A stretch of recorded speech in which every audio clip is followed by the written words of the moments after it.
Bonjour, Laurent Jourdan, avocat associé du cabinet Racine, cabinet français indépendant. Je suis avocat depuis 1994 et je fais du droit des entreprises en difficulté depuis 1994. Je l'enseigne également à Sciences Po et je l'ai enseigné longtemps à la Sorbonne. Je suis intervenu sur des dossiers relativement médiatiques, Brandt, Fram, GAD et dernièrement Prestalis.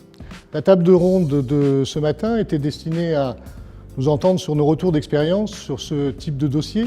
La particularité me concernant était d'intervenir sur les conséquences de l'intervention de l'État dans le cadre de ces différents dossiers, parce que l'intervention de l'État est indispensable, elle est encadrée, elle donne à l'État un rôle différent d'interlocuteur dans le cadre des dossiers, mais elle pose un certain nombre de contraintes juridiques qui aujourd'hui sont source d'insécurité et qui sont liées notamment aux modalités dans lesquelles l'État intervient par des aides d'État qui peuvent ensuite être remises en cause par la Commission européenne notamment, et aussi par le contrôle des concentrations qui nécessite parfois un démantèlement d'un certain nombre de dossiers qu'on est plutôt obligé de faire dans l'urgence. Retour d'expérience extrêmement intéressant ce matin, avec notamment un représentant de l'État, du CIRI, le secrétaire général du CIRI, qui est quand même la première personne concernée sur ce type de dossier.